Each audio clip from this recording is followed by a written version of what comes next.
The horse nearly threw Henry Lorne twice before he reached the ridge. Wind tore across the Wind River Basin in sheets of white so dense the animal could barely see its own hooves. Henry pulled his collar higher and leaned forward into the storm, squinting through the ice-crusted air toward the piece of land at the edge of the Whitfield claim. He had not wanted to come. Nobody wanted to ride out in weather like this.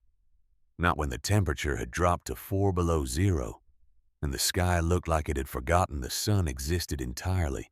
But Ruth had looked at him across the breakfast table that morning with those steady, unblinking eyes and said 6 words that ended the argument before it started. Somebody should check on her. So here he was, half frozen, riding toward a woman most of the basin had already declared dead. The truth was nobody had seen Vera Whitfield since the storm began 6 days ago. At Edgar Holt's general store in Lander, men had spoken about her the way people spoke about someone who had already passed. Lowered voices, small shakes of the head. Carlton Prescott, the most respected carpenter in the territory, had been the most direct about it. He had leaned against the counter with his arms crossed and said what everyone else was only thinking. That place she built is nothing but a grave with a door on it. Pastor Aldous had nodded beside him, his Bible tucked under one arm, his face wearing the particular expression of a man who believed that suffering was sometimes instructive.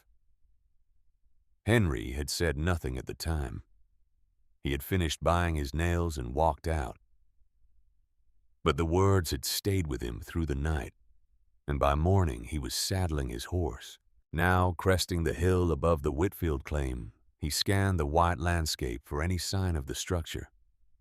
It was difficult to find.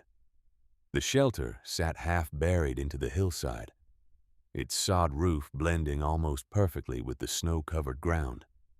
No tall walls, no peaked roof, no proud chimney stack rising against the sky. Just a low stone front wall, a small dark window angled toward the winter sun, and a wooden door that barely reached Henry's chin. He looked at the chimney pipe. There was no smoke coming from it. In 40 below weather, no smoke from a chimney meant one of 2 things. Either the fire had gone out, in which case the person inside was likely already dead, or there was no one left to tend it. Either way, it amounted to the same conclusion. Henry dismounted. The snow came past his knees. He waded toward the door, each step an effort, his breath coming in hard white clouds that the wind tore away immediately. One of the men who had ridden with him to the base of the ridge said something quietly behind him, the first words of a prayer. Henry reached the door. He knocked with his fist, and the sound seemed to disappear into the storm, entirely swallowed by wind before it could reach anyone inside. He knocked again, harder. The door shuddered in its frame. Then it opened. Vera Whitfield stood in the entrance wearing a wool shirt. No coat, no blanket wrapped around her shoulders, no mittens on her hands. Her cheeks carried color, the kind that came from warmth rather than cold. Her gray hair was dry. Her brown eyes, clear and steady, looked up at him with mild surprise, but no distress, no desperation, no relief at being found. Behind her, warm air drifted out through the doorway and touched Henry Lorne's frozen face like a hand. He opened his mouth. No words came. He stared at her the way a man stared at something that contradicted everything he believed to be true. "Mr. Lorne," Vera said, "you look half frozen. Would you like to come in?" It was not quite a question. It was the tone of a woman who had been expecting someone eventually, though she had not known exactly when. But to understand what Henry was looking at standing in that doorway with his mouth open, and the cold wind pressing against his back, you have to go back 9 months. You have to go back to spring when none of this existed.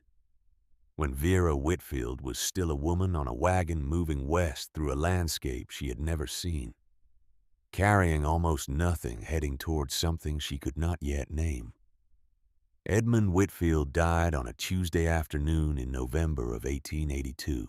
He was 61 years old, and he died in the mill where he had worked for 14 years beneath a drive shaft that snapped without warning while he was doing exactly what he had done 1,000 times before.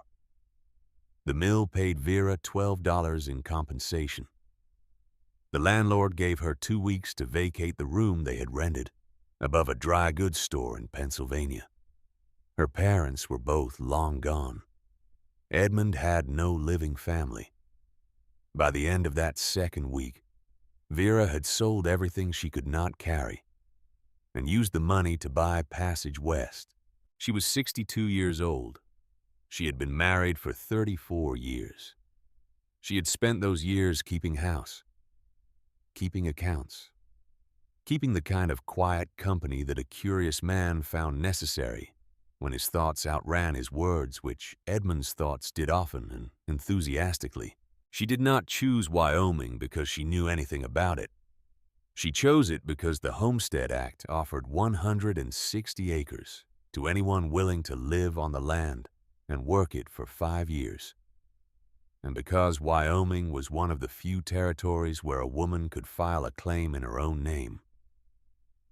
That was enough. She did not need the land to be kind. She needed it to be hers.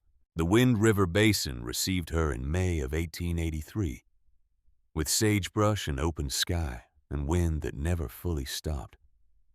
The land stretched wide and flat beneath a dome so large it made a person feel like a speck on a dinner plate.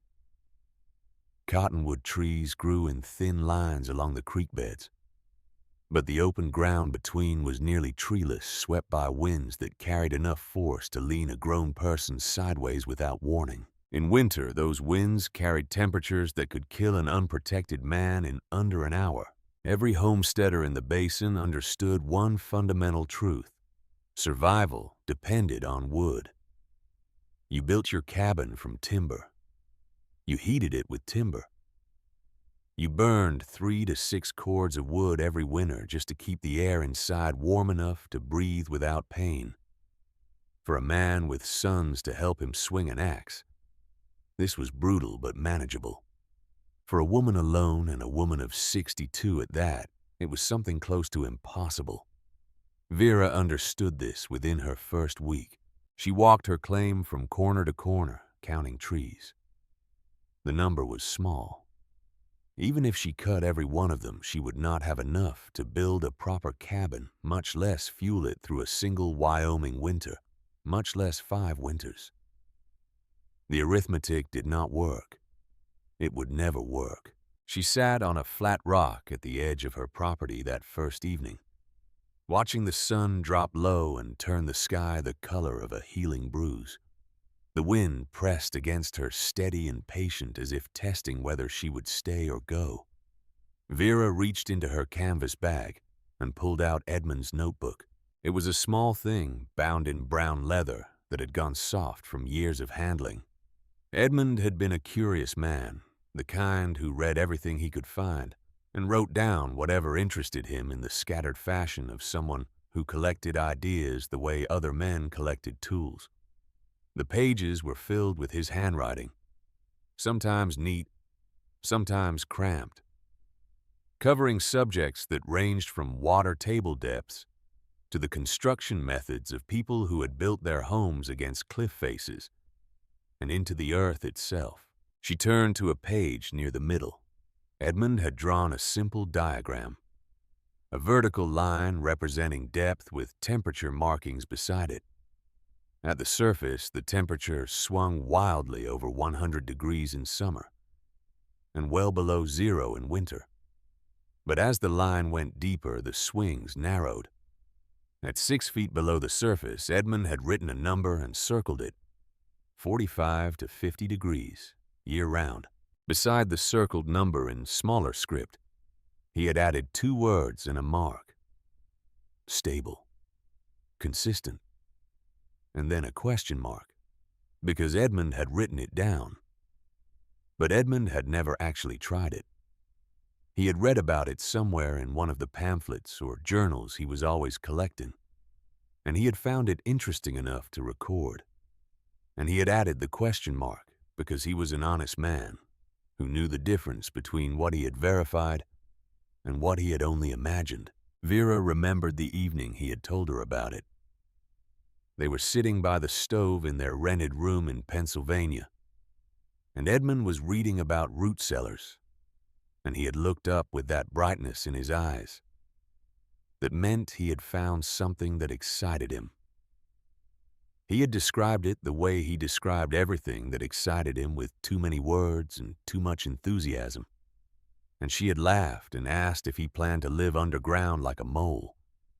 And he had laughed too and said, maybe someday, and then he had gone back to his reading and she had gone back to her mending, and the evening had continued the way their evenings did, warm and unremarkable and entirely sufficient. Now she sat on a rock in Wyoming with the wind pulling at her gray hair, and her husband 7 months in the ground, and everything they had built together, reduced to $12 and a worn leather notebook. She stared at the circled number and the question mark beside it.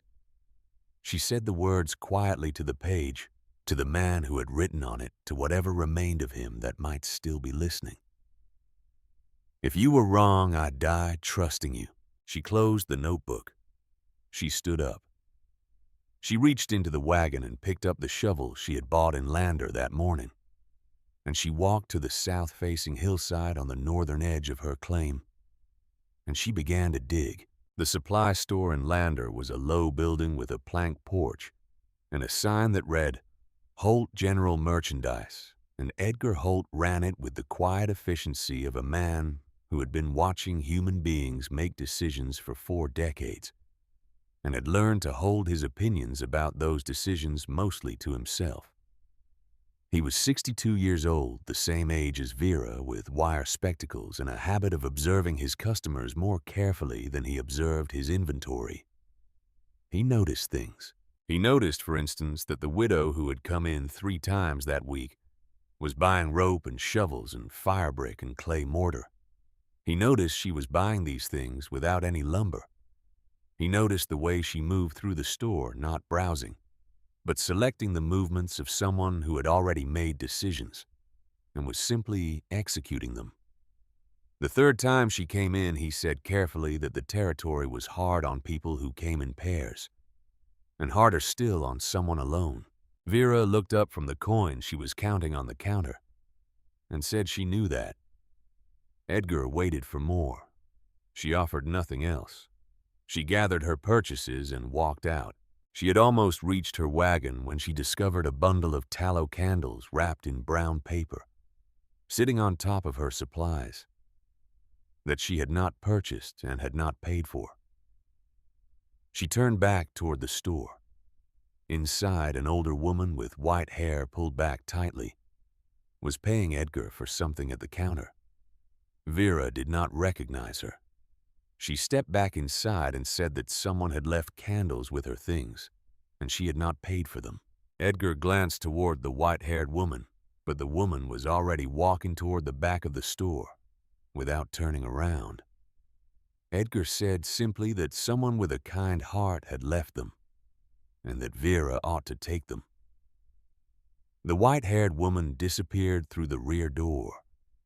Vera stood for a moment with the candles in her hands and the unreturnable gratitude of something received from someone already gone. That woman was Nora Blaine. Vera would not learn her name for months.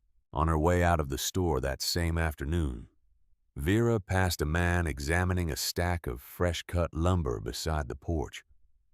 He was tall and broad across the shoulders, with hands shaped by decades of gripping tools, and he carried his reputation the way some men carried weapons, always visible, always ready. His name was Carlton Prescott, and he was the most respected carpenter in the Wind River Basin. He had built more cabins in the territory than any other man alive, and he knew it, and the people of the basin knew it. and this mutual knowledge had settled into a kind of authority that Carlton wore as naturally as his coat. He looked up as Vera loaded her wagon. His eyes moved across her purchases: the fire brick, the clay mortar, the rope, the conspicuous absence of any lumber whatsoever. He asked what she was building out there. Vera said she was building a home. Carlton said, with what, since he did not see any timber. Vera said she was building with earth. Carlton Prescott studied her face for a long moment, the way a doctor studied a patient who had just described symptoms that made no sense. Then he turned back to his lumber and said nothing more. Vera heard him say something to Edgar as she drove away. She could not make out the words over the sound of the wagon and the wind. She did not need to. The sound of laughter that followed said everything she needed to know. She chose a south-facing hillside on the northern edge of her claim. The slope was gentle enough to excavate, but steep enough to provide natural drainage.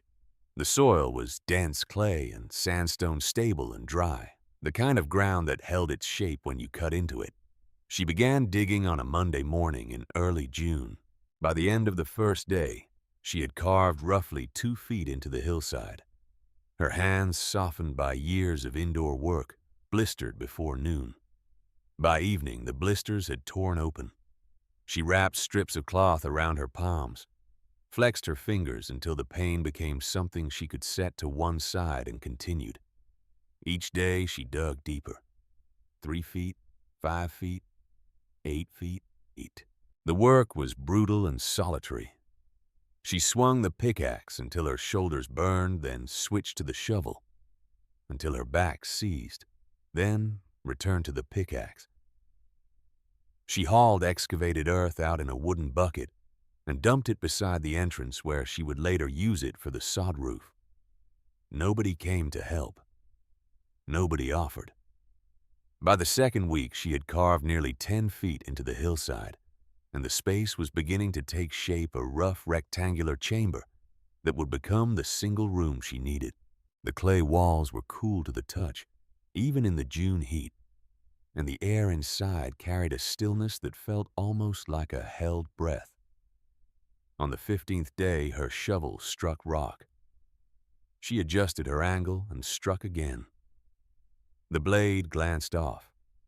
She tried a third time, putting her full weight behind it, and the handle snapped clean. Clara stood in the dim excavation holding the broken halves of her shovel and looked at them. Then she sat down in the dirt. She did not decide to cry. It simply happened the way a dam breaks, not because of one particular pressure, but because of all of them together. She cried for the shovel, and for her blistered hands, and for the rock that would not move, and for the empty side of the bed she woke to every morning. She cried for Edmund, who should have been here beside her, who had written a question mark in a notebook, because he was honest enough to admit he did not know who had died on a Tuesday, doing what he had done 1,000 times before without incident. She cried because she was 62 years old and completely alone in a territory that did not care whether she lived or died, digging a hole in the ground that every person she had met believed would become her grave. She cried until the light in the walls of the excavation turned from gold to gray. Then she stopped. She wiped her face with the back of her hand and left a streak of clay across her cheek. She set the broken shovel pieces against the wall. She climbed out of the hole and walked to her tent and slept. The next morning, she walked 4 miles to Edgar Holt's store and offered 2 days of labor in exchange for a new shovel. Edgar looked at her hands wrapped in stained cloth, with traces of dried blood showing through the fabric. He did not ask what had happened. He reached behind the counter and pulled out the best shovel in the store steel blade with an ash handle and set it in front of her. He said 1 day, not 2. Vera worked that day and returned to her claim the following morning. She broke through the rock layer by noon. In late July, she needed timber supports for the ceiling. She had heard that the railroad workers laying track 30 miles south sometimes traded or discarded damaged ties. She made the trip, offering her labor in exchange for what she needed. The first trip yielded 4 heavy timbers, enough for the front section of the ceiling. The second trip nearly yielded nothing. When she arrived at the rail camp, the foreman shook his head before she had finished explaining what she wanted. He said that Carlton Prescott had come through the previous week and told them not to give her materials. He said Prescott had told them she was building something dangerous and that anyone who helped her would bear responsibility if she died in it. Vera stood very still. The sun was directly overhead. The air smelled of creosote and hot iron. She asked whether Carlton Prescott had said anything specific about what was structurally unsound, whether he had identified a problem with the load-bearing or the drainage or the soil composition. The foreman scratched the back of his neck and thought about it. He said no. He said Prescott had just said he did not like it. Vera looked at him steadily. She said that in that case she wondered if she might offer her labor in exchange for the ties. She worked 3 days at the rail camp instead of 2. She hauled ties and carried water and cleared brush alongside men twice her size, who watched her with a mixture of discomfort and something else that might have been respect if they had known what to call it. On the third evening, the foreman loaded 6 ties onto her wagon without being asked. He said the third day was for the extra trouble. He turned away before she could answer. On the ride home, Vera did not think about Carlton Prescott. She thought about the question mark in Edmund's notebook. She thought about the temperature of the clay walls inside the excavation cool in June, and what that might mean when the temperature outside dropped to 40 below.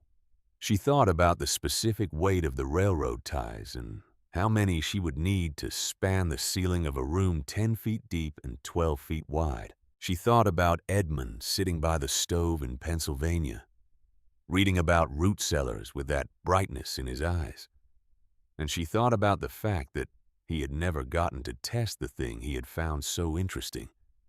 And she thought about what it would mean to test it for him, even now, even this way. Back at her claim, she fitted the railroad ties across the ceiling of the excavation, spacing them evenly and packing the gaps with clay. She built the front wall from field stone gathered at a nearby creek bed, mortaring each stone into place with a mixture of clay and sand. She set a single small window into the upper portion of the wall, angled to catch the low winter sun. She hung a wooden door short and thick in a frame built from scrap lumber, traded for a day's work at a ranch south of Lander. She constructed a modest firebox in one corner using the fire brick she had purchased from Edgar. The flue was narrow, designed not for a roaring fire, but for a small controlled burn just enough to assist the Earth's natural temperature on the very coldest nights. She carved a sleeping platform into the back wall and chiseled small niches into the sides for storing food and supplies. The roof was the final piece. She laid poles across the timber supports, covered them with brush, and then piled thick cuts of sod on top grass side up, creating a living blanket of earth and roots that would hold warmth in winter and shed water in spring. Outside, she dug drainage channels angling away from the entrance, directing snowmelt and rain downhill and away from the foundation. The entire structure cost her roughly $15 in purchased materials. The rest came from the land itself. It was during the construction of the roof in the second week of September that Vera encountered Nora Blaine properly for the first time. Nora appeared at the edge of the claim on a cool afternoon, standing at a distance, as though uncertain whether she was welcome. She was 56 years old, and she had the particular stillness of someone who had learned to take up as little space as possible. Her white hair was pulled back tightly. Her eyes had a habit of dropping away from direct contact, the eyes of someone who had decided years ago that looking at things directly was a way of inviting responses she was not prepared to manage. Vera set down her tools and walked over. Nora said she did not know if what Vera was building was right or wrong. She said she thought Vera ought to know what people were saying. Vera asked what people were saying. Nora said that Pastor Aldous had preached about it on Sunday. He had not used Vera's name, but everyone knew who he meant. He had talked about pride. He had said that winter was God's test, and the right way to face it was through hard work and faith, not by crawling into the ground like something that had given up on the surface of the earth. Vera was quiet for a moment. The wind moved across the dry grass between them. She asked Nora why she was telling her this. Nora said it was because she would want someone to tell her. They stood there for another moment. Two women separated by years and circumstances and connected by something neither of them had words for yet. Then Nora turned and walked back toward the road. She paused once and looked over her shoulder. "For what it is worth," Nora said, "I do not think you are wrong to try." It was the closest thing to an alliance Vera had found since arriving in Wyoming. She watched Nora walk away and felt the weight of it, how much a small thing could cost a quiet person to offer. By late October, the shelter was complete. Vera stood outside on the last warm afternoon before the cold settled in for good, surveying what she had built. The structure barely rose above the hillside. From a distance, it was nearly invisible, just a stone face and a wooden door set into the earth with grass growing on its roof, as though the land itself had grown over the wound she had made in it. Across the basin, smoke rose from dozens of cabins. Families were stacking firewood in great walls beside their homes. 5 cords, 6 cords. The sound of axes biting timber, echoing through the valley every afternoon. Henry Lorne had driven a wagon load of split oak past her claim 2 days before, enough fuel to see a family through the worst of what was coming. And he had glanced at Vera's firewood pile without stopping. Her pile was small enough that a man could carry the entire stack in 3 trips. She did not consider adding to it. She had done the mathematics that mattered. Vera pulled Edmund's notebook from her coat pocket. The leather was softer than ever, the pages curling at the edges from months of being opened and opened again. She turned to the familiar page and held it in the fading light. 45 to 50 degrees, year-round. The question mark seemed larger than she remembered, or perhaps she only noticed it more now, standing on the outside of the thing she had built from that question, looking at all the ways it could be answered, and all the ways it could not. The old-timers in the basin were saying this would be the worst winter in 20 years. She had heard it at Edgar's store and on the road, and in the silences of people who had stopped trying to talk her out of what she was doing, and had begun instead to simply wait. The cottonwoods had dropped their leaves early. The elk had come down from the high country a month ahead of schedule. The signs were everywhere for those who knew how to read them. Henry Lorne had been buying extra firewood with a tight expression that was not about money. Vera looked at her small pile of wood. She looked at the notebook in her hand. She thought about Edmund at the stove in Pennsylvania, reading about root cellars, the brightness in his eyes. That meant he had found something he could not yet prove, but could not stop thinking about. She thought about the question mark he had added because he was honest, and because he had not lived long enough to find out whether he was right. She closed the notebook and held it against her chest. "All right, Edmund," she said quietly to the air, to the hillside, to the 6 feet of earth above her future sleeping place, where the temperature had been 45 to 50 degrees before she was born, and would be 45 to 50 degrees long after she was gone. Winter is here. Let us see if you were right. She tucked the notebook back into her coat pocket. bent her head against the rising wind, and stepped through the low doorway into the earth. Behind her, the first snowflake of the season landed on the stone wall and dissolved into nothing, as though the cold had sent a scout ahead to assess conditions and found nothing to report. Inside, the air was still and dry, and it was warm, not the sharp warmth of a fire, not the concentrated heat of a stove working hard against the cold. Something deeper and older and more patient than any of those things, the warmth of earth that had been holding its temperature constant through every summer and every winter since before anyone had thought to measure it. 45 to 50 degrees, year-round. Edmund had circled the number and added a question mark because he was honest. Vera had crossed a continent and dug 10 feet into a Wyoming hillside and lined it with railroad ties and field stone and clay mortar because she had loved him. And because love at 62 years old and $12 in her pocket, and the worst winter in 20 years pressing down from the north, was the only answer to a question mark that she had left. She sat on the sleeping platform she had carved from the back wall and listened to the wind on the other side of the earth above her head. It was there, steady and serious and committed to whatever it intended to accomplish before spring.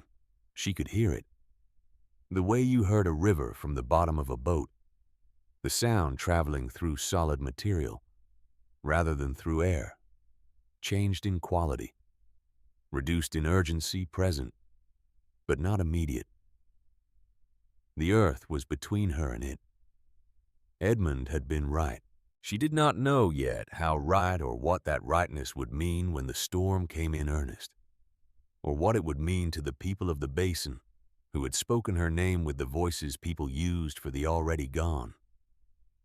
She did not know about Abigail Lorne coughing under 4 blankets, or about Thaddeus Hale and the rocking chair his father had made in Ohio, or about Ruth Lorne standing in Edgar Holt's store, saying something true in a room full of people who needed to hear it. She knew the air inside the shelter was warm. She knew the question mark in Edmund's notebook had an answer. She knew that she was 62 years old and alive in Wyoming, and that the worst winter in 20 years could come now, and she would be ready for it.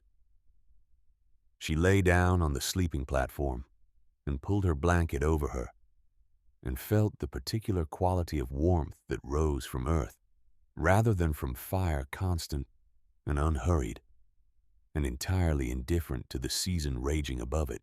She slept better that night than she had slept since November, since the Tuesday afternoon in Pennsylvania, when a drive shaft snapped without warning and took with it the man who had looked at the world with a brightness in his eyes and written down everything he found interesting, including a circled number and an honest question mark that had in the end saved his wife's life.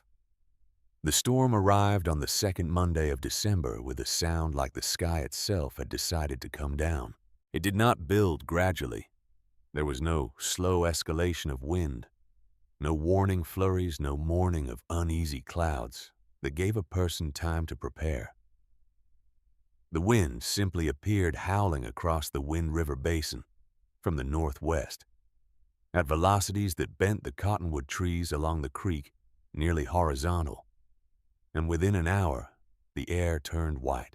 Snow came not in flakes but in walls, dense and suffocating, moving sideways rather than falling, erasing the landscape with the thoroughness of something that had waited all year for exactly this moment and was now making the most of it. By nightfall, the temperature had dropped to 11 above zero. By midnight, it was 6. By dawn, the mercury outside Edgar Holt's store had sunk to 4 below and stayed there as though it had found its destination and saw no reason to move further. Inside the cabins of the Wind River Basin, families did what families had always done when the cold came with serious intention. They fed their fires. They stuffed rags into gaps around window frames.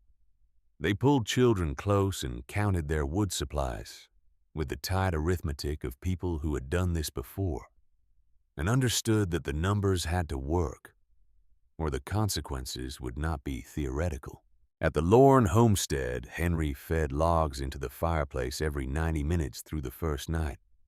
The fire roared and threw heat into the room with a fury that should have been more than sufficient. But each time he opened the front door to retrieve more wood from the pile outside, the cold entered like a living thing rushing past him with a hunger that consumed the warmth in seconds. He could feel the cabin's temperature drop 5 degrees in the time it took him to carry 2 logs from the porch to the hearth. Ruth had stuffed every gap she could find around the window frames. The wind found others she could not see. Their youngest daughter, Abigail, had been coughing for 3 days. It had started as the dry bark that children got when the air turned cold. The kind of cough that was unpleasant but manageable, the kind that resolved itself in a week with warm broth and rest. But by the 3rd night it had deepened into something wet and persistent that shook her small body at intervals regardless of whether she was awake or asleep. Ruth held the girl against her chest through the darkest hours. 4 blankets wrapped around both of them, breathing warmth onto Abigail's hair, listening to the wet pull of each breath, and counting the seconds between coughing fits. Henry sat beside the fire and fed it another log, and watched the flames consume wood. He could not afford to burn this fast. He counted what remained in the stack outside. He did not tell Ruth. She already knew. 6 miles east, Thaddeus Hale had discovered sometime after midnight that the bottom third of his firewood pile had been ruined. Snow from an earlier storm had drifted against the stack, and the melt had soaked deep into the wood before freezing solid. The logs crumbled when he tried to split them, wet through, useless. He stood in the pre-dawn darkness looking at the ruined wood with the expression of a man who understood that a problem had no good solutions, only less terrible ones. He went back inside. His wife, Margaret, sat at the table nursing the baby, her eyes moving to him when he came through the door. The 4 older children were asleep in a pile of blankets near the stove, pressed together for warmth in the way of animals that understood the mathematics of shared heat. The stove was working, for now. Thaddeus's eyes moved around the room the way a man's eyes moved when he was looking for something he did not want to find. They stopped on the rocking chair in the corner. His father had built it in their farmhouse outside Columbus. It had traveled by wagon across 3 states. Margaret had rocked every one of their children to sleep in that chair.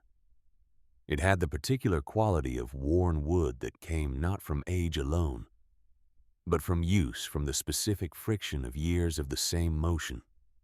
In the same place, the armrests smoothed by the same hands, reaching for the same grip, 10,000 times. Thaddeus picked up the axe. Margaret turned her head at the first sound. She watched him break the armrest free, then the back slats, then the runners. She did not cry. She simply looked away and pressed her lips against the baby's forehead while the sound of splintering wood filled the room. When it was done, Thaddeus fed the pieces into the stove one by one. The chair burned well. It was good oak. "I will build a new one come spring," he said. Margaret did not answer. Neither of them spoke again for a long time. Inside the hillside, Vera Whitfield slept. The earth around her maintained its temperature with the indifferent consistency it had maintained for centuries, holding steady against the chaos above, the way a deep river held steady against the weather on its surface. The small firebox in the corner contained a bed of coals from a single log she had burned that morning. No active flame, no crackling, just a faint pulse of orange in the darkness, the particular glow of embers that were finished burning, but not yet finished giving. She had not needed to add wood since noon. She woke on the 3rd night to a sound that was not wind. It was water, a thin trickle running down the stone near the back wall.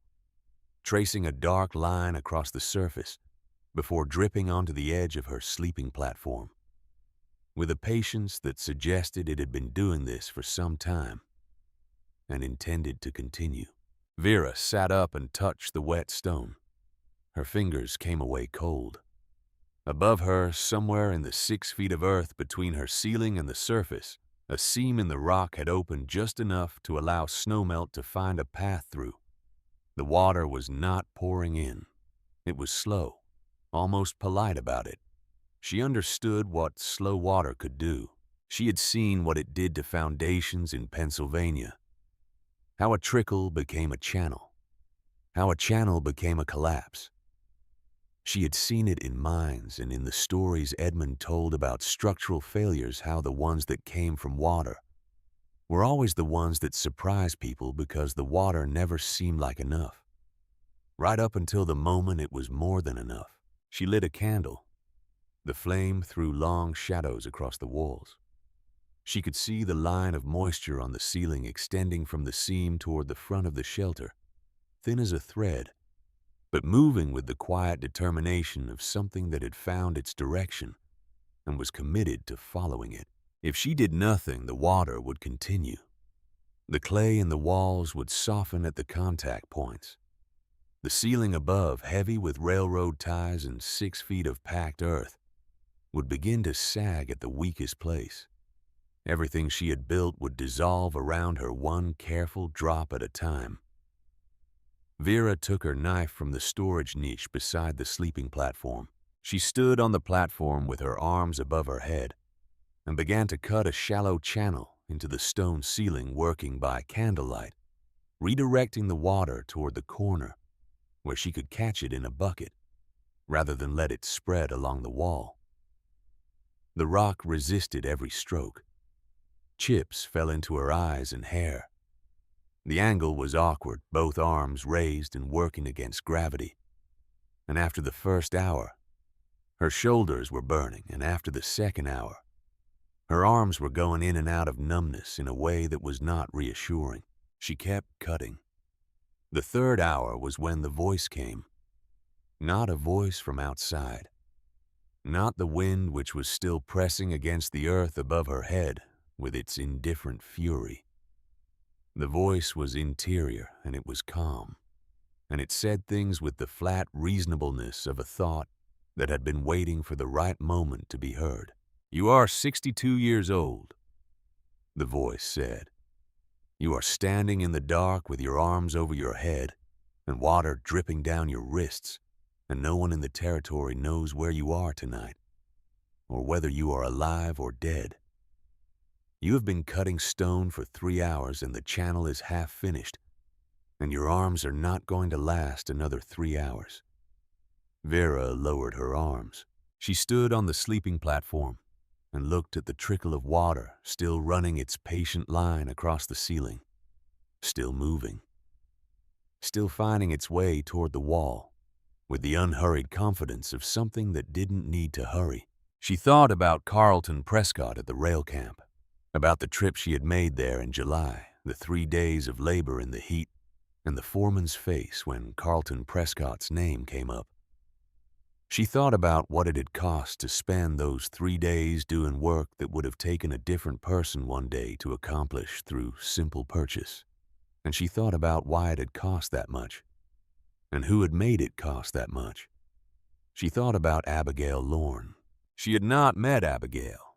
She knew the child existed the way she knew most things in the basin existed, through the conversations at Edgar Holt's store, through the fragments of other people's lives that accumulated over months of proximity.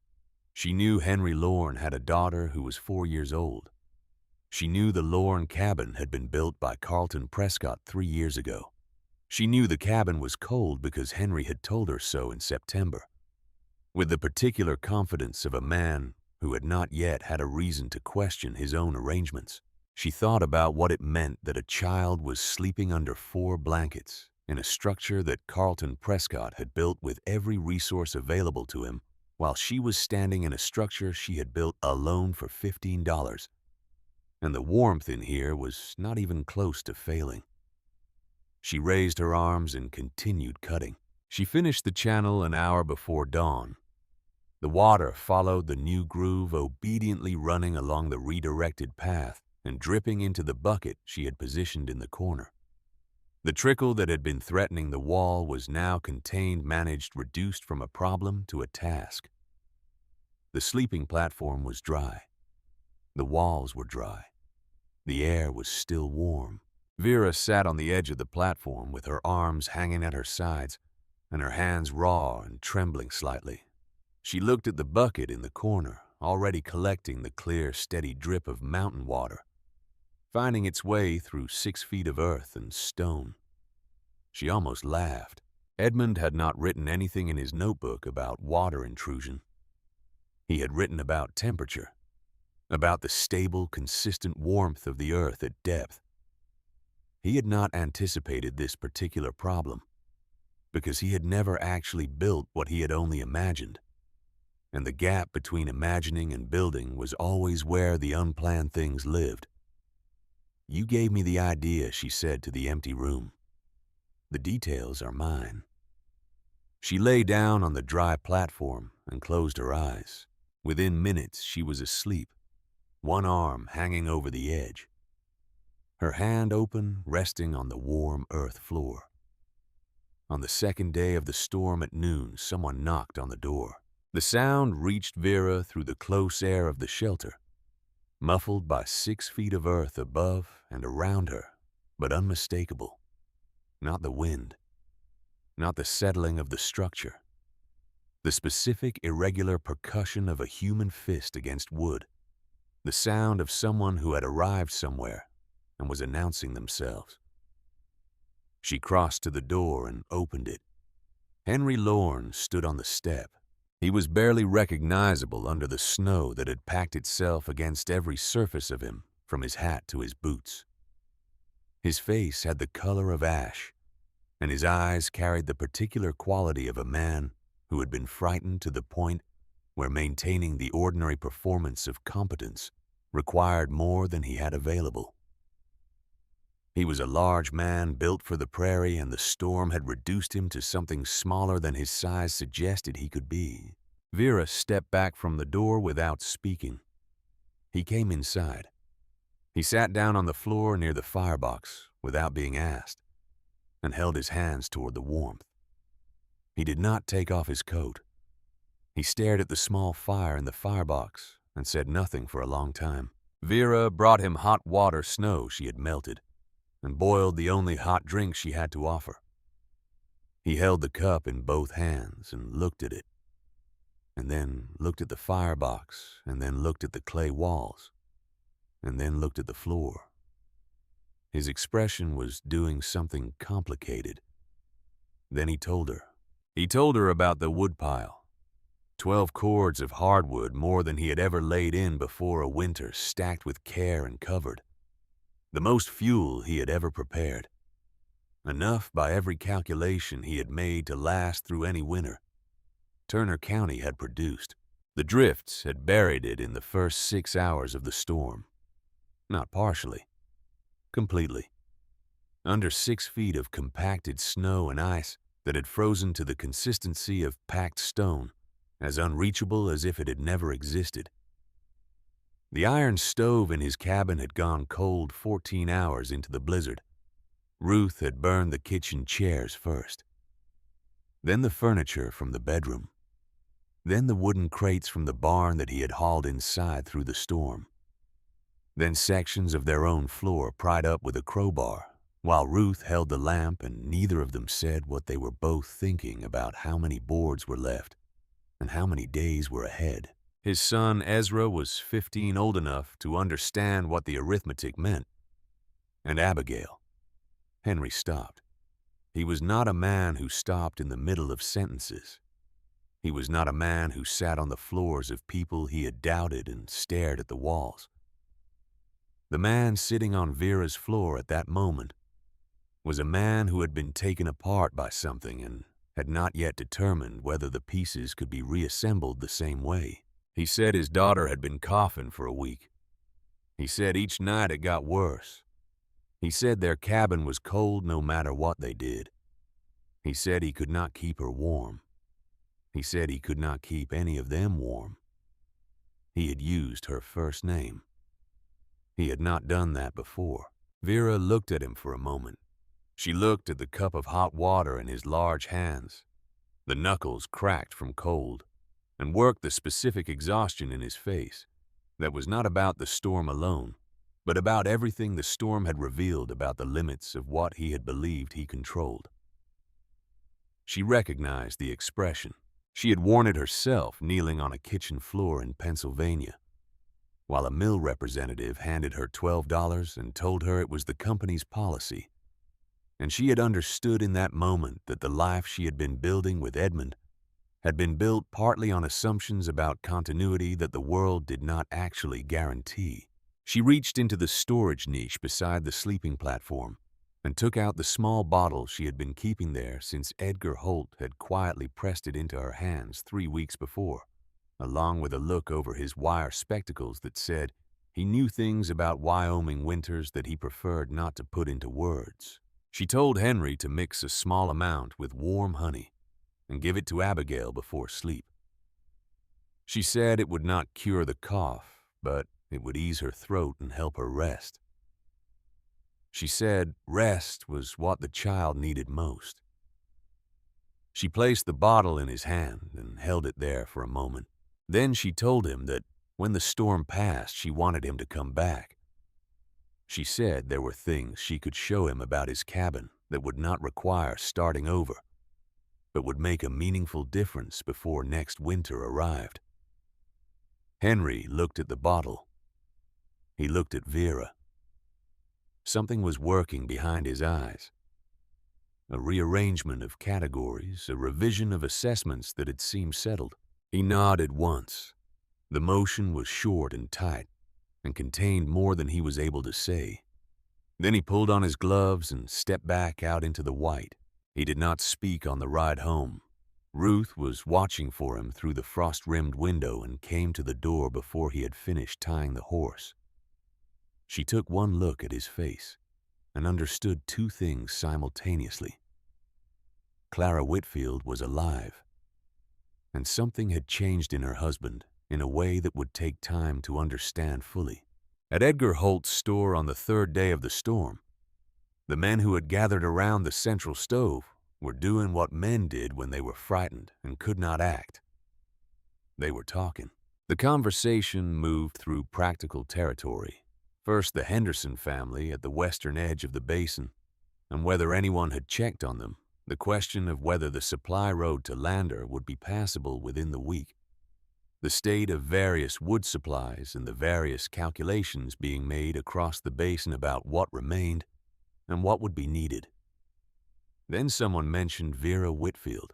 The mention carried the weight of something that had been in the room all along, but had not yet been said directly. Carlton Prescott shifted his weight against the counter. He had been building cabins in this territory for 15 years. Every family in the basin lived in a structure he had designed or helped construct. His opinion on matters of shelter and survival carried the specific authority of a man whose expertise had been confirmed by time and results. He said what everyone in the room had already decided. She is gone. We will find what is left when the snow melts. He said it without pleasure, with the grim acknowledgement of a man who had said this was coming, and had been correct, and found no satisfaction in the confirmation. Pastor Aldous stood near the window with his Bible against his chest, and nodded slowly. He said something about pride and its wages, and about winter as a collector of debts that had been deferred. The room murmured. Men looked at the floor. It was one thing to doubt a foolish idea in September. It was another thing to sit in a warm store on the third day of a killing storm and accept that the idea had probably killed someone. Then a voice cut through the murmuring. We do not know she is dead. Every head turned. Ruth Lorne stood near the door. Her coat was dusted with snow. A basket of eggs hung from one hand. She had come in quietly the way she often did, and no one had noticed her arrive. She rarely spoke in gatherings like this. She was the kind of woman who listened more than she talked and thought more than she listened. And because of this, when she did speak, the words landed differently than other words. "We do not know anything," Ruth continued. "Nobody has gone to look. We are sitting here deciding she is dead, because it is easier than riding out to check." The silence that followed was the particular silence of truth arriving in a room that had not been expecting it. Carlton shifted his weight again. He said nobody was going out in this weather for a woman who had been warned. Ruth looked at him. She did not raise her voice. She did not change her expression. She simply described what it was like to lie awake in the dark, listening to her daughter cough, and knowing that the house around her was failing at its single most important purpose. And she noted that the house around her had been built by the man who was currently explaining who deserved to be helped and who deserved the consequences of their choices. She said she was not asking anyone to ride out in the storm. She said she was asking Carlton Prescott to stop performing certainty about how to keep people alive in winter, because from where she was standing, the current evidence did not support that performance. The store went completely still. Edgar Holt stopped wiping the counter. Thaddeus Hale's hands froze above the stove. Pastor Aldous gripped his Bible tighter but said nothing. The men around the room found various objects to examine with sudden interest. Carlton Prescott looked away first. In the corner near the seed display, Nora Blaine had been standing so quietly that most people in the room had not registered her presence. She stood with her hands folded in front of her, and her eyes on Ruth Lorne. She had been in this store for 30 minutes. She had said nothing. She had agreed with nothing and disagreed with nothing, which was her ordinary practice in gatherings like this. The practice of a woman who had learned that invisibility was a form of safety. But she was watching Ruth Lorne the way a person watched something they had not seen before and did not quite have words for yet. The way a person watched someone do a thing they had believed could not be done. At the back of the room, Henry Lorne had been standing quietly. He had come to the store for supplies and had stayed because leaving would have meant walking past Carlton Prescott, and he had not been ready to do that yet. He had been listening to everything. He had been thinking about the warmth that had come out of Vera Whitfield's doorway and touched his frozen face that morning, and about Abigail sleeping more easily since the night before, her breathing slower, the coughing fits shorter and further apart. He put on his hat. "I will go," he said. Just that. No explanation. No negotiation. He simply said the words and walked to the door. Nora Blaine watched him leave. She looked back at Ruth, who had already turned to other business. Then Nora looked down at her own hands folded in front of her and held them there for a long moment, as though she were seeing them for the first time and trying to determine what they were capable of. Edgar Holt watched all of it from behind the counter without expression. When the room had settled back into its ordinary rhythms, he reached under the counter and produced a small bottle he had been keeping in the back since October. He found a strip of brown paper and a pencil, and wrote a note and wrapped it around the bottle and tied it with a piece of string. Then he waited. When Ruth Lorne came to the counter to pay for her eggs, Edgar set the wrapped bottle beside her basket without comment and looked back down at his inventory ledger. Ruth looked at the bottle. She looked at Edgar. He did not look up from the ledger. She put the bottle in her basket and walked out. The ride to Vera Whitfield's claim took Henry almost 2 hours. The horse fought him at every turn, balking at drifts that reached its chest, skidding on ice hidden under fresh snow, turning its head against the wind with the expressive displeasure of an animal that understood it was being asked to do something unreasonable. Henry's face went numb before he reached the ridge. His hands, despite the gloves, lost their fine sensation within the first half hour. By the time he saw the hillside with the low stone face and the wooden door, he could no longer feel his feet in the stirrups. He had been here before. He remembered standing on this same slope in September, looking down at what he had compared to a gopher den, telling a stubborn woman she was going to die in it. He remembered the rhythm of her movements on the roof. Tamping sod unhurried, the rhythm of someone who had made a decision so deep it no longer required active thought. He had been troubled by it then. He had not known what to call what troubled him. Now the hillside was white and featureless, and the structure was invisible beneath the snow. And if not for the thin line of pale smoke rising from the chimney pipe, he would have ridden past without knowing anything human was present. He dismounted. He waded through knee-deep snow to the low door.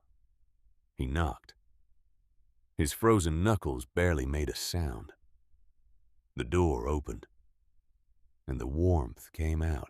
Henry Lorne had been in warm rooms all his life. He knew what it felt like to come in from the cold and stand near a fire and feel the heat working on his frozen hands and face.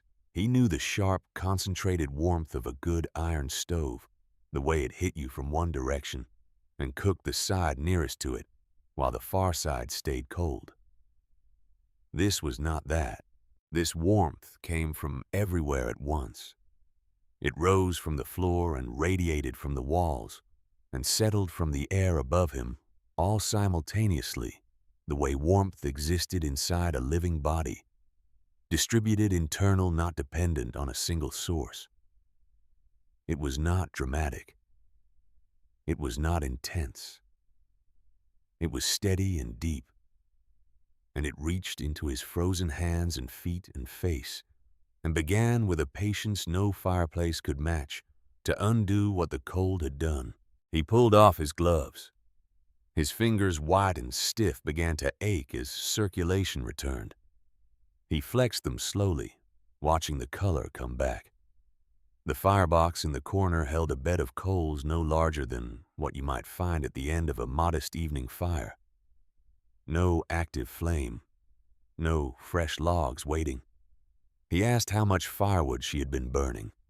Vera said 1 small log a day, sometimes 2 if the night was particularly cold.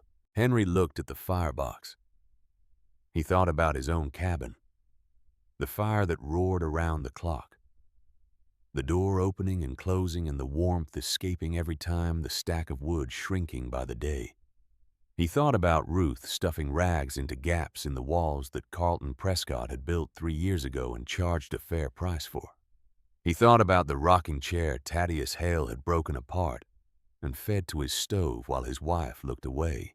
He thought about Abigail under 4 blankets, her breathing rough and wet, and he thought about the bottle of whiskey and honey Ruth had given her last night, and the way the child had slept more quietly for the first time in a week. He looked directly at Vera. The skepticism was gone from his voice, the neighborly authority of a man who had lived through 12 Wyoming winters and believed this qualified him to judge the methods of others. What remained when those things were stripped away was something simpler and more exposed. He said his daughter's name. He said she had been sick. He said their cabin was cold regardless of what they did, that he could not keep her warm, that he could not keep any of them warm, and that he had spent the past 3 days feeding fire with wood that was not going to last, and knowing it and not knowing what else to do. He had never used her first name before. Vera studied his face. She recognized what she was looking at, because she had felt it herself standing on a rock in Wyoming in May with $12 and a dead man's notebook. Understanding that the method she had always used to solve her problems was not going to solve this one. The moment when a person understood that trying harder was not the answer, because the problem was not effort. The problem was the method. She told him about the whiskey and honey and what it would do for Abigail's throat. She put the bottle in his hand. Then she told him to come back when the storm ended. She said there were things she could show him about his cabin. Not a complete rebuild. Not starting over. Small things, practical things. Things that could be done in a week in spring and would make a real difference before the next winter arrived. Henry held the bottle. He looked at Vera. He nodded once, the short, tight nod of a man who has discovered that gratitude is not something he knows how to express adequately and is going to have to live with that inadequacy for a while. He put on his gloves and stepped back into the white. Inside the shelter, after the door had closed, Vera stood for a moment in the still, warm air. She could hear the wind on the other side of the earth above her, doing what it had been doing for 3 days and intended to do for several more. She could hear the drip of the redirected water falling into the bucket in the corner steady, and managed a problem that had been answered. She went to the sleeping platform and picked up Edmund's notebook. She turned to the page with the circled number and held it in the candlelight. 45 to 50 degrees, year-round. And the question mark. She thought about the question mark the way she had been thinking about it since May, but differently now than she had thought about it in May. In May, it had been an act of faith, a bet placed on a dead man's honesty, and a circled number, and the specific kind of courage that was not courage at all, but simply the absence of any other option. She had trusted the question mark because she had nothing else to trust. Now she had evidence. The temperature in the shelter on the 4th day of the worst storm in 20 years with 1 log's worth of coals in the firebox was warm enough that a man who had just ridden 2 hours in 40 below weather could take his gloves off without needing to hold his hands near a fire. Edmund had been right. He had circled the number and added the question mark because he was honest, because he knew the difference between what he had verified and what he had only imagined, because he was the kind of man who was willing to say, "I think this is true, but I have not proven it." Vera had proven it. She closed the notebook and set it in the niche beside the sleeping platform and lay down and listened to the storm working on the surface of the earth above her. And she felt the warmth that the earth had been holding at this depth since before any human being in Wyoming had thought to measure it. And she understood that what she had built was not only a shelter, it was an answer. And the answer had weight. Now, real weight. The weight of evidence. The weight of a man's daughter sleeping more easily than she had in a week. And a man's face losing its certainty in a warm room underground, while the world above him burned through its wood. She slept. Outside, the storm continued to do what storms did, thorough and indifferent, with no interest in what it was costing the people below it, or what any of them had decided to believe. Inside, the earth held its warmth. It had always held its warmth. It would keep holding it for as long as anyone was willing to ask it to. The storm broke on the morning of the 8th day, not with drama, not with the sudden lifting of clouds and the appearance of sun that stories sometimes promised. It simply stopped the way serious things sometimes stopped. Not by surrendering, but by running out of what it had been spending. The wind dropped from a roar to a hum, to a presence, and then to nothing. The snow, which had been moving horizontally for 8 days, began to fall vertically, and then it stopped falling altogether. The sky went from white to gray, to the particular pale blue of extreme cold that had exhausted its violence and settled into something quieter and equally dangerous. The temperature outside Edgar Holt's store read 22 below zero.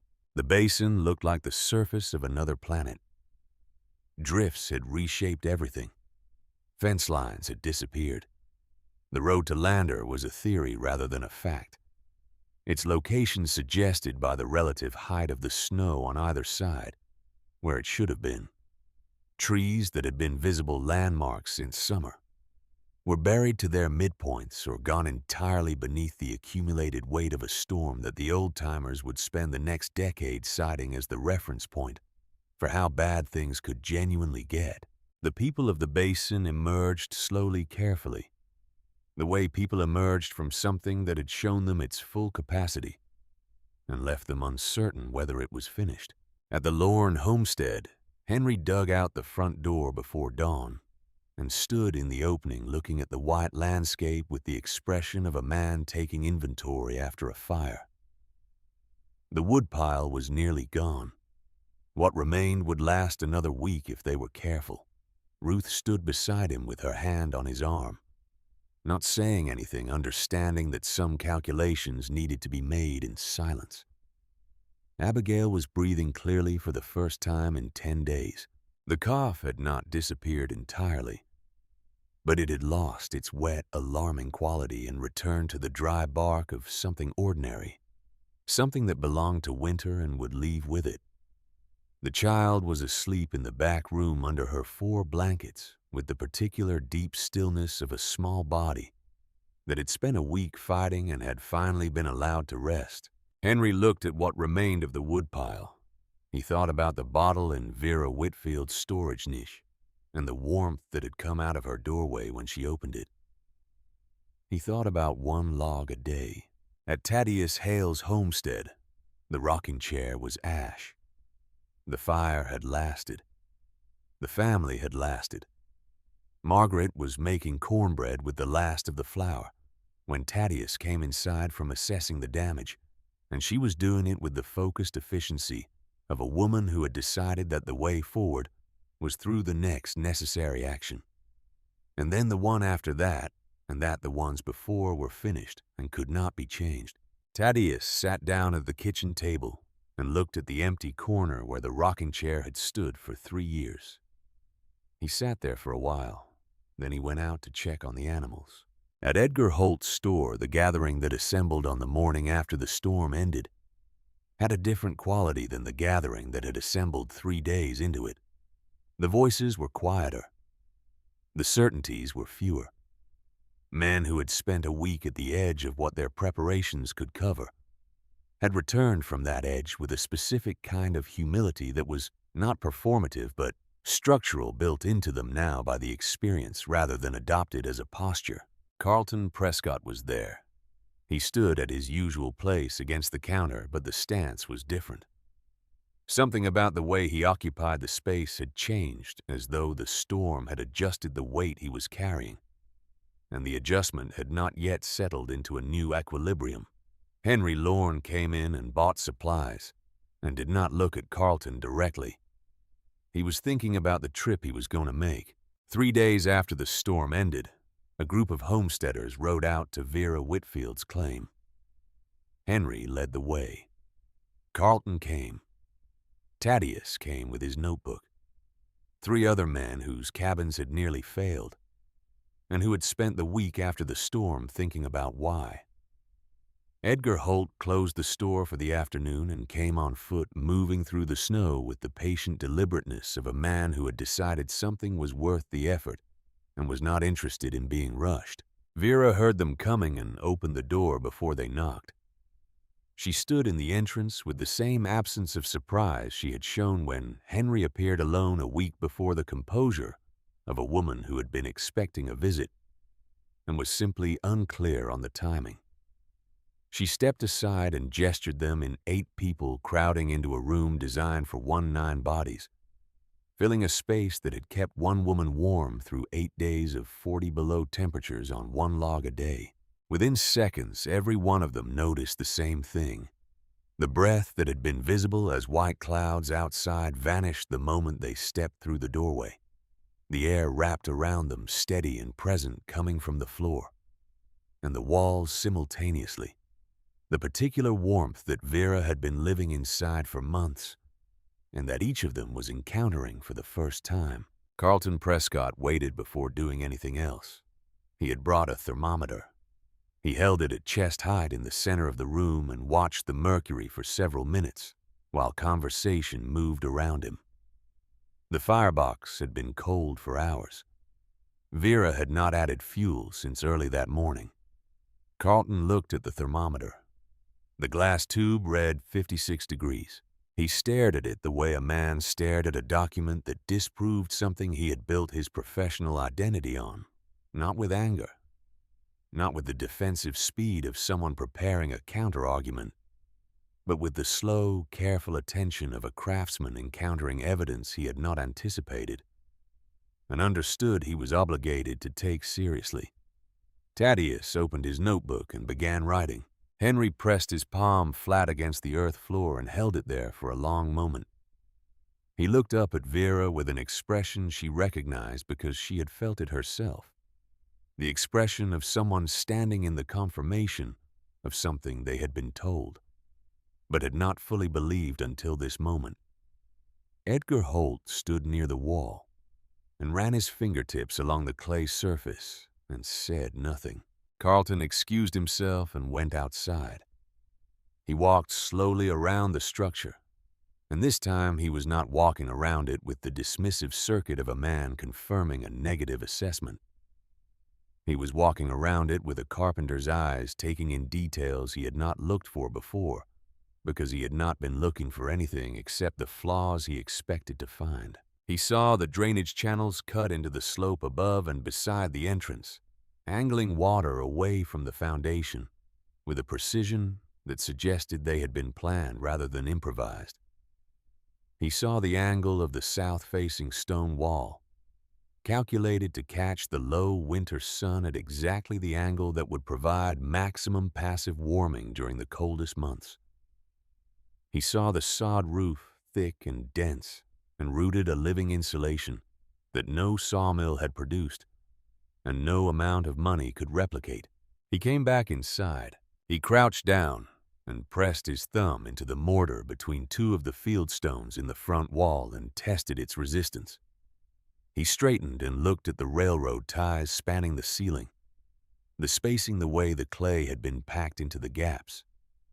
He looked at the drainage channel Vera had cut into the ceiling stone during the night of the water intrusion, and he recognized it for what it was. Not a flaw, but a solution, evidence of a problem encountered and answered. He looked at Vera. He said she was not a carpenter. He said it without contempt, as a statement of fact, as the first part of a sentence he needed to finish accurately. He said she was the best builder he had met. Vera shook her head. She said Edmund had given her the idea.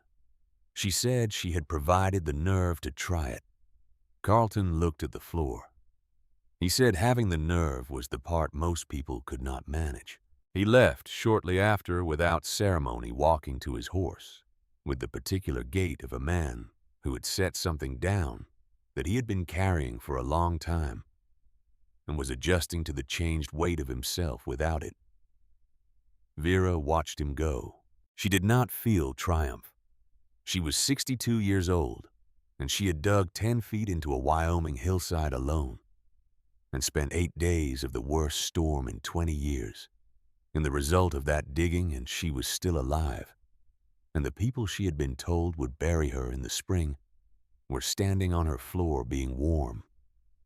But triumph was not what she felt. She felt something quieter, the specific feeling of having done what she set out to do, which was different from winning, and different from being proven right, and closer to the feeling of a debt paid. An obligation met a question answered. Edmund's question specifically, the one he had been honest enough to write with a question mark. The days after the storm had their own rhythm, distinct from the winter before it, and the spring that was coming. Families took stock. Repairs were made. The Henderson family came back from the Prescott cabin, where they had sheltered, and found their own homestead intact, but transformed by the drifts. And they spent 2 weeks digging out with the focused exhaustion of people who had survived something and were not yet ready to discuss it. Thaddeus Hale built a new rocking chair in March. He was not a carpenter by training, and it showed in the proportions slightly too wide in the seat and slightly too upright in the back. But it was solid oak and it rocked correctly, and he set it in the same corner where the first one had stood and said nothing about it to Margaret, and she said nothing about it to him, and they both understood what it meant without needing to use words on it. Henry Lorne came in April with Abigail sitting in front of him on the saddle. The child was healthy. Her cough was gone, replaced by the ordinary vitality of a 4-year-old who had spent a winter surviving something and had emerged from it without understanding what she had survived, only that she had, and that the world was interesting and large and full of things worth examining closely. She ran to the door of the shelter when her father dismounted and pressed her face against the low window before he could stop her peering into the dim interior with the total curiosity of someone who had no category for what she was looking at and was therefore looking at it with complete openness. Vera came around from the side of the hill where she had been working on the spring drainage channels and found the child with her nose against the glass and her breath fogging it and her small hands pressed flat on either side of her face. Henry lifted his hat and held it against his chest. He stood for a moment in the April sunlight, finding words that had been forming in him since December and were only now ready to be spoken. He said she had not just survived the winter. He said she had shown them something they had not known they needed to see. He said it simply and directly and without the performance of a man constructing a speech. Vera said she had only used what was already there. She said the land did most of the work when you let it. Abigail had pulled her face away from the window and was now examining a beetle making its way across the stone face of the front wall with the grave scientific attention of someone conducting important research. She looked up at Vera. She asked why the walls were warm. Vera considered the question seriously. She crouched down so that she was at eye level with the child and took a moment before answering. She said, "Because the ground takes care of us if we remember to ask nicely." Abigail thought about this. She nodded once, satisfied in the way of a child for whom the logic of a thing mattered. But the exact mechanism was secondary to whether the thing was trustworthy. Henry watched the exchange and looked away toward the valley below and blinked several times. When he turned back, his voice was steady. He said he would like her to show him what could be done with his cabin. He said Ruth and he had discussed it. He said they wanted to make changes before the next winter. Vera told him to come on Thursday. She arrived at the Lorne homestead that Thursday morning with a shovel and a canvas bag and found Henry had already begun moving earth from a rise behind the cabin, piling it in rough mounds along the north wall, in the approximate location he had guessed she would direct him toward. He had guessed correctly. They worked through the morning without much conversation. The work had its own language, shovel and pack, and the rhythm of it made talking beside the point. Vera showed him the angle that would shed water rather than trap it, and the depth that would make a meaningful difference, and the technique for packing each layer so it would not shift and settle away from the wall over the course of a season. He learned quickly. He was a practical man who had spent his life doing physical work, and he had the body knowledge that came from years of it. The understanding of soil and grade and load that did not come from reading but from doing, and once Vera showed him what she was after, he could feel the difference between right and wrong in the same way she could. Ruth came out at noon with bread and dried venison and water and spread a cloth on the ground, and the three of them sat eating while Abigail played in the dirt pile nearby. The child had been out there since mid-morning making small mounds with her palms and patting them into shapes and naming them homes for something small and important in the geography of her imagination. Ruth watched her daughter and said quietly that Abigail had been doing that all week. She called it building houses for things that needed them. Vera watched the child work and felt something expand in her chest. that was not quite sadness and not quite joy, but something in the territory between them. The feeling of recognizing something important that you did not have the right words for yet. In the afternoon, Henry climbed to the roof to begin laying sod. Vera handed bundles up to him. Ruth joined in the late afternoon cutting and stacking with an efficiency that surprised Henry, and did not surprise Vera, because Ruth was a woman who had been doing necessary work her whole life, and was simply doing more of it now. By evening, the north wall was fully banked, and half the roof was covered. Henry stood back and looked at the cabin. It was not beautiful in the way that the word beautiful was usually used. The earth banking gave the structure a lopsided, partially consumed quality, as though the hillside behind it had attempted to reclaim it and stopped halfway. But when he pressed his palm against the newly covered section of wall, the timber beneath was no longer cold to the touch. He stood there with his hand against the wall for a long time. He did not say anything. He did not need to. Carlton Prescott came on a Tuesday in late February. He came alone, which was how Vera had expected him to come if he came at all. He came without announcement, tying his horse at the fence post she had built in September, and walking to the low door with the deliberate step of a man who had made a decision and intended to follow through on it before he could change his mind. Vera heard the footsteps and opened the door. He held his hat in his hands, turning it slowly by the brim. His face carried the expression of a man in the middle of an internal argument that had not yet fully resolved, but who had decided that the action he was about to take was correct regardless of how the argument ended. He said he had not come to apologize. Vera said all right. He said he had come to learn. The hat turned in his hands. He stood in the doorway with the Wyoming winter behind him and looked at the shelter he had called a grave with a door on it. And Vera stepped aside and he came in. He moved through the space the way she had hoped he would move through it, with a craftsman's attention. His eyes going to the things a craftsman's eyes went to: the joints, the load distribution, the relationship between the structural elements and the earth around them.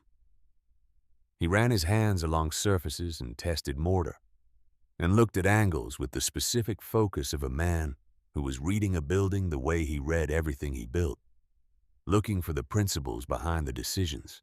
He crouched by the drainage channel she had cut into the ceiling during the storm. He studied it for a long time. He asked how long it had taken her to cut it. She told him most of a night. He asked what she had used. She showed him the knife. He looked at the knife and looked at the channel, and was quiet for a moment. Then he told her something he had not told anyone. His father had built an earthen shelter in Pennsylvania when Carlton was 7 years old.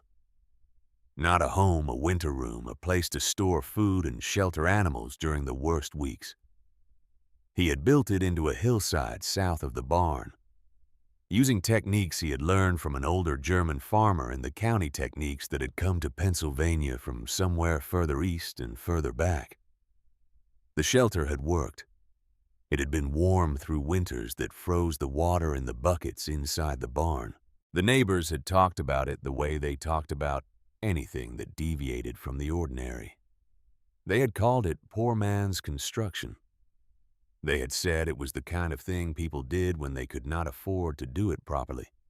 They had said it with the authority of people who had not tried it and did not intend to, and found it easier to dismiss than to consider. Then his father had been a quiet man who minded his work and did not argue with neighbors. He had built the shelter and used it and maintained it. And eventually the talk had simply stopped, because there was nothing dramatic to sustain it. Carlton had grown up and learned carpentry, and built his first cabin when he was 19 and built 100 more in the years that followed, and had built a reputation that rested on timber and craft, and the visible proof of work well done. He had built things that looked like what success was supposed to look like. He had built things that nobody would call poor man's construction, or the kind of thing people did when they could not afford to do it properly. He had not thought about his father's earth and winter room for 20 years. When Vera had arrived in the basin buying fire brick and clay mortar and no lumber, when he had heard her say she was building with earth, something had happened in him that he had not examined closely at the time. He had laughed. He had gone to the rail camp. He had done what he had done. He was examining it now. He looked at the walls warm to the touch in February. He looked at the floor. He looked at the ceiling. His father's neighbor's knowledge had informed, carried across an ocean and a continent, and filtered through a dead man's notebook and a 62-year-old woman's willingness to pick up a shovel. He said his father had known how to do this. He said his father had known, and he had watched him do it. And he had grown up and built 100 cabins, and not once thought to apply what he had seen to what he was building. He said this quietly, without drama, as a man stated a fact he had been avoiding and had decided to stop avoiding. Vera was quiet for a moment. She told him that the knowledge his father had was still available. She told him it had not gone anywhere. She told him to come back in April when the ground was workable. He put his hat back on. He stood in the doorway for a moment before stepping out, looking back at the room with an expression she had seen before, but not on his face. The expression of a person who had been somewhere they had not expected to learn something and was leaving with more than they had brought. He left. She watched him walk down the slope to his horse. His stride was different from how it had been when he arrived, lighter by the specific weight of something set down. The weeks that followed had the quality of seeds germinating, changes happening below the surface that would not be visible until later.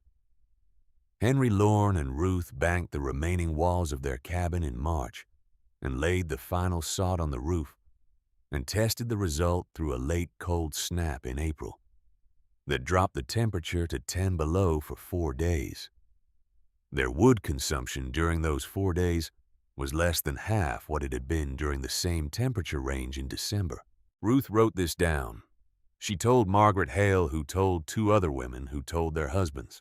Thaddeus Hale came to Vera on a morning in May and said he wanted to build a winter room, not to replace his cabin, but to supplement it, a dedicated space into the south-facing slope behind the barn where his family could sleep during the worst weeks and where the temperature would stay constant, regardless of what the surface was doing.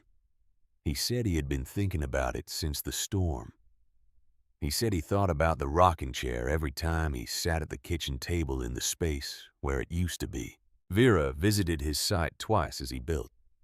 She found him to be a man who listened carefully and executed precisely the kind of person who needed to understand the principle behind an instruction before he could fully commit to it, but who, once he understood, applied it better than the instructions specified. "I should have started this years ago," Thaddeus told her on her second visit. He was standing in the half-finished excavation with a shovel in his hands and something close to wonder on his face. How many winters did I spend fighting when the answer was right under my feet? Vera did not answer. She had learned that the question was not really a question. It was the sound of understanding arriving, and it arrived in its own time and could not be hurried. And the arrival meant more when it came from the inside, rather than from someone else pressing it in from outside. In June, a man arrived in the basin from Cheyenne. His name was William Archer, and he was a territorial surveyor in his 50s, lean and sun-darkened, with the precise handwriting of a man who understood that records outlasted the people who created them. He had been tasked with documenting homesteads across Wyoming for the territorial government, and the reports surrounding Vera Whitfield's unusual dwelling had reached his office through a chain of increasingly specific descriptions. He had decided to come and see it himself. He spent an afternoon at the shelter. He measured every dimension and sketched the cross-section from 3 angles and tested the soil composition and recorded the temperature at multiple points inside and outside the structure. He worked with the concentrated attention of a man who had found something he considered genuinely significant. Vera let him work. She sat on the flat rock outside where she had first opened Edmund's notebook in May of the previous year and watched the surveyor move through her home with his instruments and watched the afternoon light move across the basin and thought about how much had happened in the span between that May and this June. When Archer emerged, he stood beside her and looked out over the valley for a moment before speaking. He said it was more than a shelter. Vera waited. He was quiet for a moment. When he spoke again, his voice had changed. The professional surveyor was still present in it, but something else had come into the foreground, something older and more personal. He said he had been at Fredericksburg. He said it the way men said the names of places that had marked them without context or explanation, because the name carried its own weight for anyone who had been there and required no weight from anyone who had not. He said his company had dug trenches and slept in tents through 11 nights below zero. He said they had lost men before a single shot was fired, not to combat, to cold. He said they had found them in the mornings, curled together, frozen. He said he had carried some of them out himself. His hand holding the pencil was not entirely steady. He gestured toward the shelter behind them. He said if someone had thought to dig into a hillside and let the earth do what the earth did, if someone had known what she apparently knew, or what the person who gave her the idea apparently knew, those men might have come home. Vera did not respond immediately. She understood that what Archer had just offered her was not a comment about architecture. It was a confession of grief that had been accumulating for 20 years and had found in the most unexpected location a place to land. She went inside and brought 2 cups of hot water from the kettle she kept warm on the firebox and gave him one. He took it with both hands. Before he left, Archer asked whether she wanted her name in the report. She thought about it for longer than she had thought about most things. She told him to put Edmund's name. She said, Edmund Whitfield. She said he had taught her everything she had used. Archer wrote the name in his notebook. Then he looked up. He said he would put both names because Edmund had the idea, and she had done the work. And the work was not a smaller thing. Vera did not argue. She watched him ride away with his satchel of measurements and sketches, carrying a piece of her story toward a filing cabinet in Cheyenne where it would sit quietly for as long as the paper lasted. The summer passed in the way of summers that followed hard winters with a particular quality of gratitude that was not stated but was present in everything. The basin greened and dried and greened again with the rains of July. Vera planted a garden beside the shelter entrance. She acquired chickens. She built a small above-ground structure on her claim for storage and summer work, using what she had learned from watching Carlton Prescott and what she had developed on her own. In September, Nora Blaine began digging.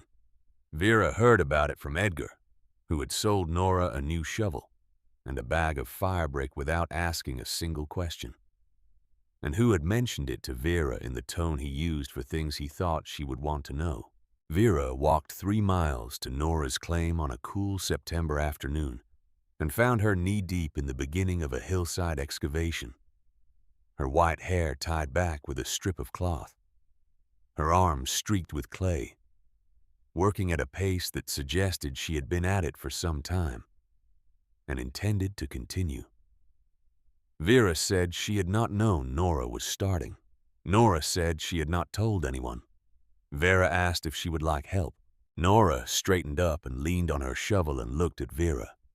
She was 56 years old, and the work was clearly taking a significant toll on a body that had not been doing work like this.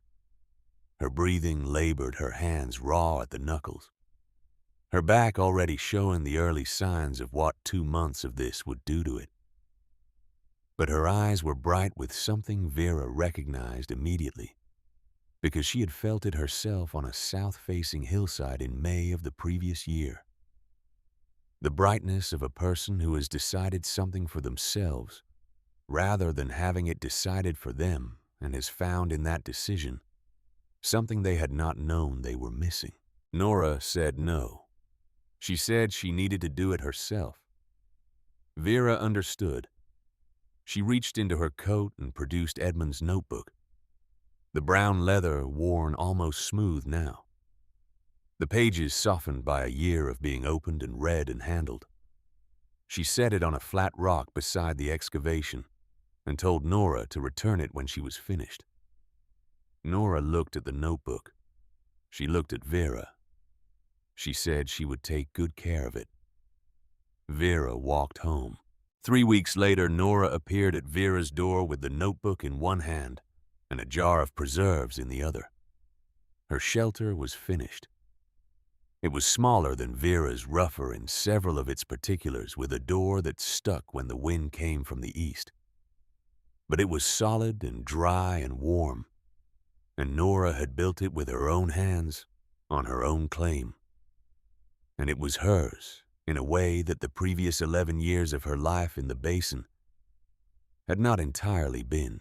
She handed the notebook to Vera and stood in the doorway while Vera turned the pages in the habit of someone checking on something they loved, not from suspicion, but from care. Vera turned to the final page, the one that had been blank since Edmund bought the notebook in Pennsylvania, and filled the preceding pages with his curious collected observations about everything that interested him. The page was no longer blank, in handwriting that was smaller and more deliberate than Edmund's careful, in the way of a person writing something they wanted to get exactly right. Nora had added a single line at the bottom. The earth never forgets its warmth, and below it her name and the year. Nora Blaine, 1884. Vera stood very still. She looked at the page for a long time. Edmund's circled number, 45 to 50 degrees, with the honest question mark beside it. And below Nora's answer, written in the handwriting of a woman who had spent 11 years being invisible and had spent 3 weeks alone on a hillside with a shovel, deciding she was done with that. 2 different people, 2 different continents of experience, 1 page. Vera looked at the line of text, and she felt something she had not felt in 18 months and had not been able to access before now. The full weight of Edmund's absence arriving in a different form than it had arrived before. Not as loss, but as continuation, as the thing he had started still moving through the world, without him picking up Nora's hands and Vera's labor and the warmth of Wyoming earth, and the question mark that had not been a question mark after all, but an invitation. She sat down. She sat down on the sleeping platform, with the notebook open in her lap, and the candle beside her throwing its soft, uncertain light across the page. And she felt the grief she had been managing since November of 1882 arrive at last in its full form. She cried for Edmund's hands holding the notebook in their Pennsylvania room while the stove burned and the evening settled around them. And he was so alive and so interested in everything and so honest about what he knew and what he only thought he knew. She cried for 34 years of the specific warmth of a person who was always glad to see you, always had something he wanted to tell you, always made the room feel more interesting than it had been before he walked in. She cried for the Tuesday afternoon in November, when the drive shaft snapped without warning, and the world as she had understood it stopped being the world as it was. She cried for all of it, and the shelter held her the way it had held her through the 8-day blizzard, steady and warm, and entirely indifferent to the season raging outside. When she finished, she sat for a while with the open notebook on her lap and the candle burning low. Then she picked up the pencil Nora had left tucked in the notebook's spine.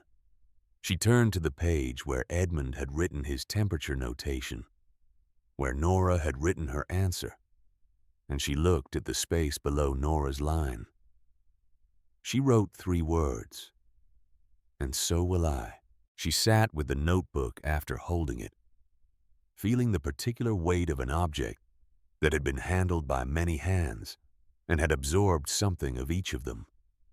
Edmund's handwriting on every other page, Nora's single, careful line, and now her own 3 words, small and declarative, taking their place in the record.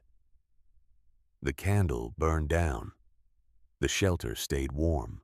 The autumn of 1884 settled over the Wind River Basin with the amber light and cool nights that preceded the cold. The season of preparation, the season when the basin oriented itself toward winter and began the calculations that winter required. But the calculations were different this year. Henry and Ruth Lorne had a cabin that lost less heat than it had the year before, and they knew why, and they knew how to maintain it. Thaddeus Hale had a winter room behind his barn with a sod roof and a stone floor and a small firebox that needed feeding once in the evening and once in the morning and kept the space warm through any temperature the basin had yet produced. Carlton Prescott had developed what he was calling a modified cabin design with specific recommendations for earth banking and sod roofing that he had incorporated into his standard practice. He had adapted several things from what he had seen at Vera's shelter, and several things from what his father had built in Pennsylvania when Carlton was 7 years old. And the result was something that was his in the way that craftsmen owned their adaptations, built from what had come before and changed by what had been learned.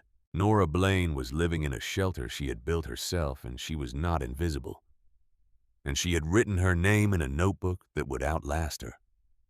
On an afternoon in late October, Vera stood on the slope above her claim and looked out over the basin. She counted 7 rooftops with sod covering. 7.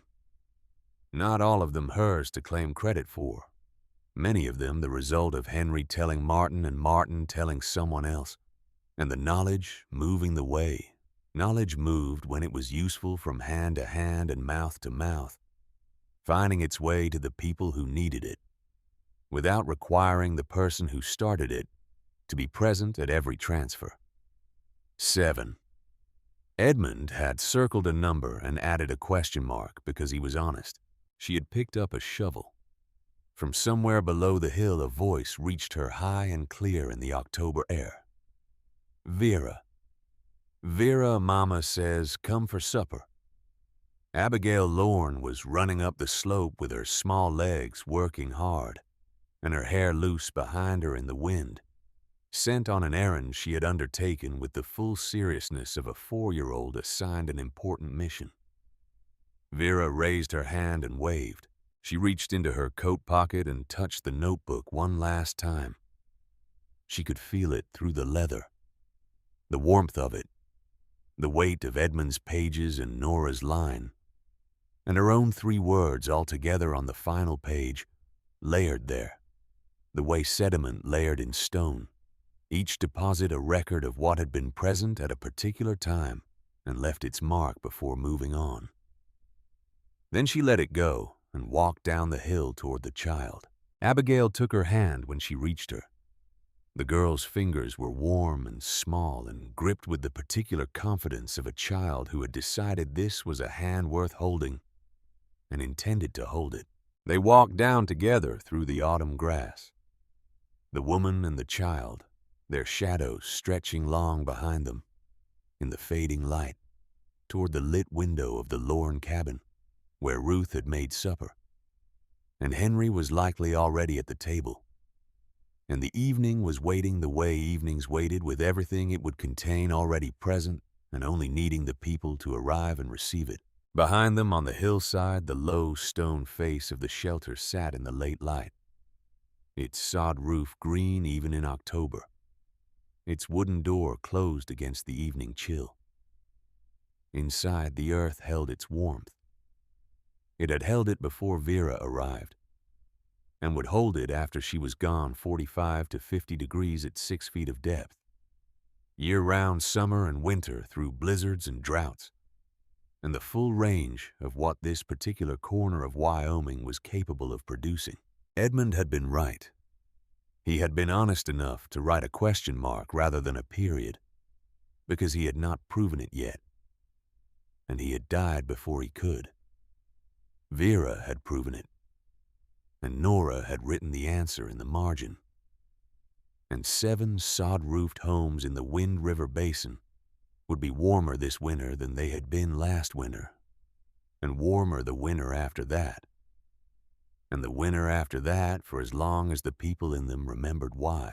The last of the sun caught the grass on the shelter roof and held it gold for a moment before letting it go.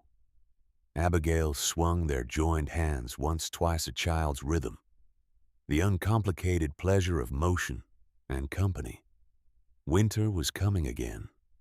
It always came, and the basin was ready for it in ways it had not been ready before, not because the winter had become less serious, but because the people in it had added something to what they knew, something that had come to them from a dead man's notebook and a living woman's shovel, and the earth's simple, patient generosity with its warmth, which it had always been willing to give to anyone who thought to ask.